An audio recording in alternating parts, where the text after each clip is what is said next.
Good morning. तुम्ही पाहू शकता आज मी बनवणार आहे राजगिरा लाही पीठ आणि बदाम, काजू आणि काळा खजूर यांची स्मूदी नाश्त्यासाठी. माझा जो दातांचा प्रॉब्लेम आहे, म्हणजे तुम्हाला जर 15 मिनटं लागत असतील एखादी गोष्ट चावायला, तर मला अर्धा तास लागतो. आणि त्याच्यासाठी मग मी सकाळचा नाश्ता हा स्मूदीचा करते.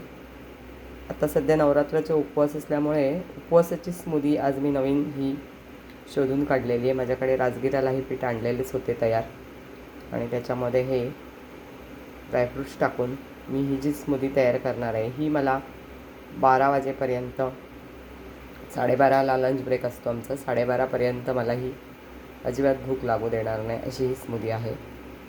हे सर्व जिन्नस एकत्र करून मी मिक्सरमध्ये फिरवून घेतलेले आहे. ड्रायफ्रूट्स आणि राजगिरा लाही पीठ एकत्र केलेलं आहे. आता मी ह्याच्यामध्ये पाणी ॲड करून पुन्हा एकदा मिक्सरमधून फिरवणार आहे.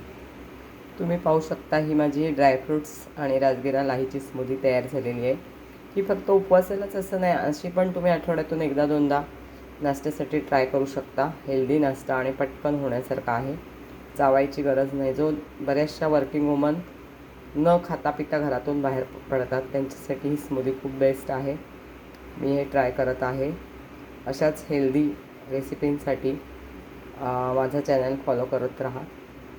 सबस्क्राईब केलं नसेल तरीही करा. Good morning.